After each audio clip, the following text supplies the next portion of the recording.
Greetings comic book fans, welcome to Dude's Comic Haul. I'm Jason and this is my weekly haul where I share with you the books I've picked up today on officially the best day of the week, New Comic Book Day. Now, I wasn't sure if I'd have time to do one this week, but luckily I have. The electricians that come to do our electrics were fantastic and it didn't take them as long as we thought it was going to take. So I've been out, got my comics, so I'm going to share with you right now. 14 books I've picked up today, 3 off the shelf and the rest were from my order. So without further ado, let's kick this bad boy off. Off the shelf today I picked up Wonder Woman issue number 35. This will be the final issue of Wonder Woman that I'm picking up. I just feel that the book, from what I've heard, it sounds like it's going in a different direction. I've enjoyed the Brian Azzarello Cliff Chang run and I've loved the whole story that they've done and what they've done with the character. No, it's not for everybody, but I really enjoyed it, and I just feel with where the new creators are going to go, it seems to be going in the opposite direction. I did see some art for it this week which looked really good, so if I hear good things about it I may pick it up in trade, but certainly as for monthlies, Wonder Woman, this is the last for me and I'm looking forward to it. It's kind of like a bittersweet experience because, like, on the one hand you're looking forward to seeing how everything's going to end up, but at the same time you're kind of sad because it's coming to an end. So another book I picked up this week, it's an issue number 1. It is from Marvel. It is Deathlock, issue number 1. I don't really know nothing about this character.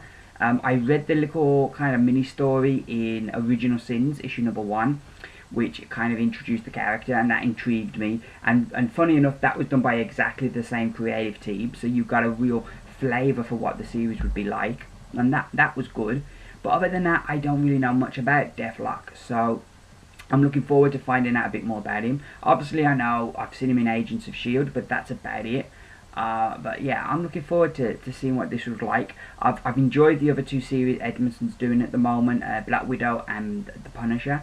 I think both of those series have been good, so hopefully a bit more of the same here. And I really like the cover as well, like with the target there, but also the way that they have above the name, they have that little picture. I like that. I think that's a real nice touch, and looking forward to reading this one. We then have a book I've just added to my order today, so I'll be getting this regularly now. It is Inhuman, issue number 7. Charles Soule book. I've 2 reasons I'm getting this book. I've really missed getting my kind of quota of Charles Soule goodness. She-Hulk's going to finish in, I think, January, and then his run on Swamp Thing's coming to an end in March.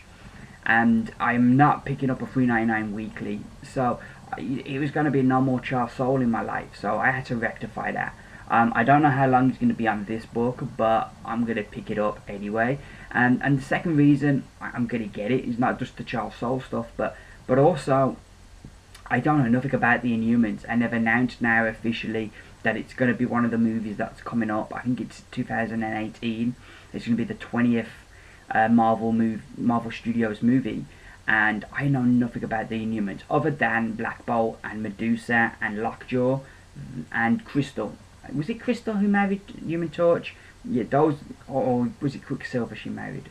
Yeah, it was Quicksilver, but she did have a thing with Human Torch for a bit. Those are only the real like Inhuman characters I know, and I don't really know that much about them, and it seems like they're going to become a bigger part of the Marvel universe.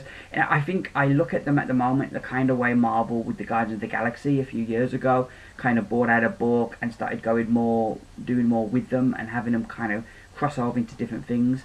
So I think that they're going to do a similar thing with the Inhumans, and so I kind of want to get on the ground floor, so I picked this one up, issue number 7. We'll see what it's like. We now jump into the books that were part of my order.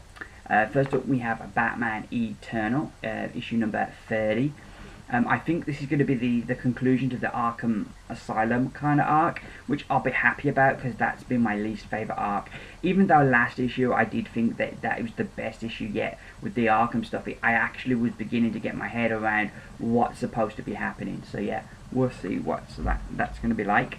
We then have Future's End, issue number 26. This features the Batman of 5 years of the future. For the first time we've seen Batman.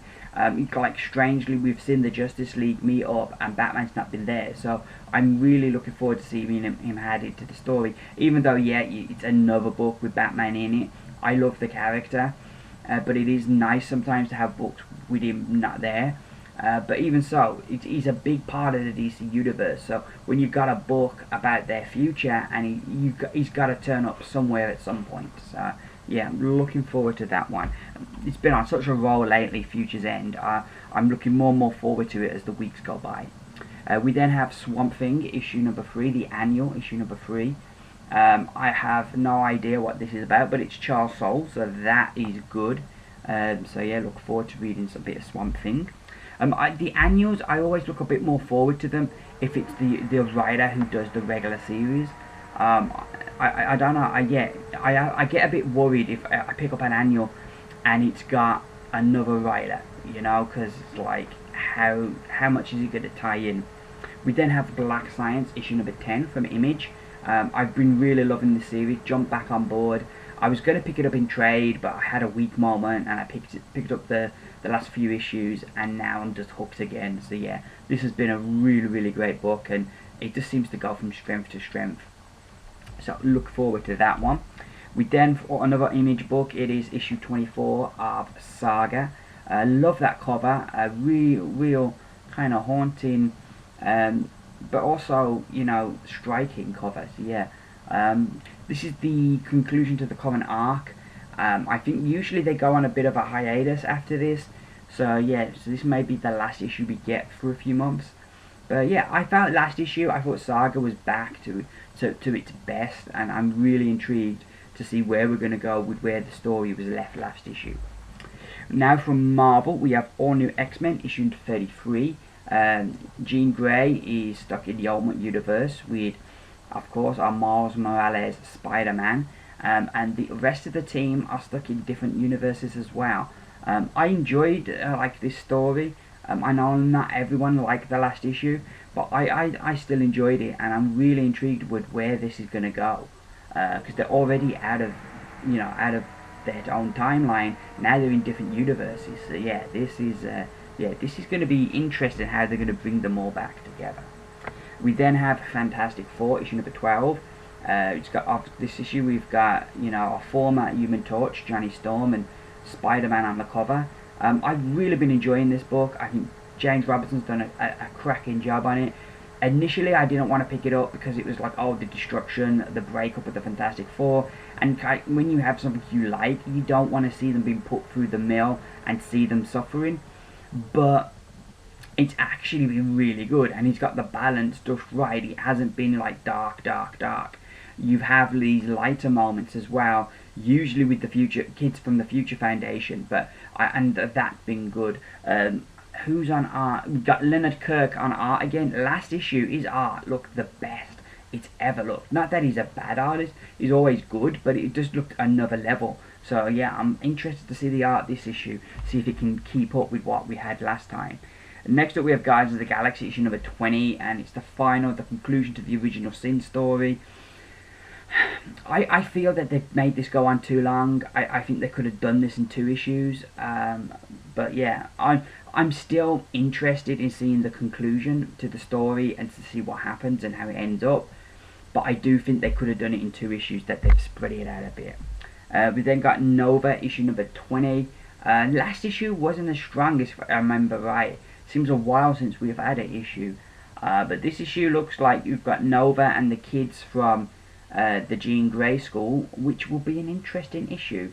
Yeah, last issue I think since Jerry Duggan come on the book, he did some really good stuff.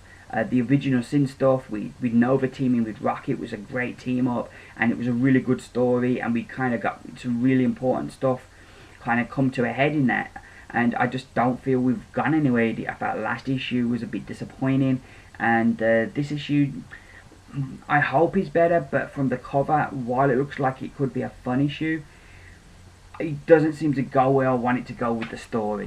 So those are the Marvel books. From Omi Press we have The Bunker, issue number 7. Really been loving this book. It's been a great book, and every issue has just been really great. And last issue we kind of went backwards with the story to kind of fill in this reveal that we'd got at the end of issue 5. We kind of got all the answers to that and how that came about last issue, which I liked. As for one issue to kind of go back, that was good. This issue I think we're going to get back to our main story, so that's always cool. But yeah, the team on this are doing a great job. The art just really suits the story and works really well, and the writing by Fialkov, his conversations that he writes just seem so real. Sometimes you read comics and the conversations, they're kind of more like comic book conversations. They're not like feel like real life conversations or things that real life people would say to each other. But Fialkov's writing is just exceptional, and he's so great at capturing dialogue that feels, you know, just like it's real. And my final book this week from Titan Comics, it is a Doctor Who issue, the 11th Doctor Adventures, issue number 4. I'm gonna have to go back and look at my previous issues, but it says this is written by Al Ewing. Al Ewing's a name that I've kind of popped up a bit. I know he's been writing Mighty Avengers, which I've not read yet. I've got it on my Marvel Unlimited app, ready to read. But I did really enjoy his issue of Avengers. I think it was 34.1, and he did a special issue on Hyperion, which was really good. A really great Hyperion story. And best that, you know, that character's been used since I've been reading him in Avengers. So like Al Ewing's a name that's kind of stuck in my head since then. And I didn't realise he was writing this Doctor Who comic, because this has been another really great book. So yeah, that may be a writer I want to keep my eyes on. So those are my comics for this week.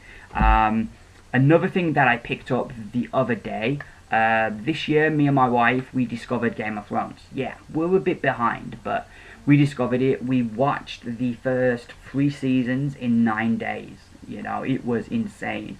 Every spare moment we had, we were watching Game of Thrones. So I've started reading the books. So I decided to go out and buy this bad boy. We got it. It's all the books. It comes as well with this little poster of Westeros. It's not the whole of the 7 Kingdoms, but it's the Westeros part. We don't get across the narrow sea, but you get the main bits. I picked this up from a shop here in the UK called The Works. At the bottom it says it retails for £65 on the bottom there, and on Amazon, it was £52, I think it was. Pick this up from The Works, 30 quid. The observant amongst you may notice there's a book missing. Don't worry, that's not why it was cheap. I've got that one. I've started reading that. I thought what I'm going to do, because my aim is to get through these books. I want to get through all 7 by the time the new series starts, series 5, which will start, I think, usually I think it's around April, March, May, April, somewhere like that. And I want to have read all the books. I don't know if that's a realistic goal. I don't know how long it would take me to read some of these books, because they are quite thick books. So I've started this one the other day. I'm up to page 25 at the moment. So every week I'm just going to give you an update on how much I've read, to kind of see if I can do this. And I kind of think that's going to be an interesting thing to kind of see how long it's going to take me to read this book. With comics as well, to read proper books. Anywho, so that's me done for this week. Please, if you liked this video, give me those beautiful thumbs up. Thank you very much for watching my video. Hope you've all had a great new comic book day and you've got the books that you wanted. I will be back on Friday with a review video. I've been Jason. This has been Dude's Comic Haul. Bye for now.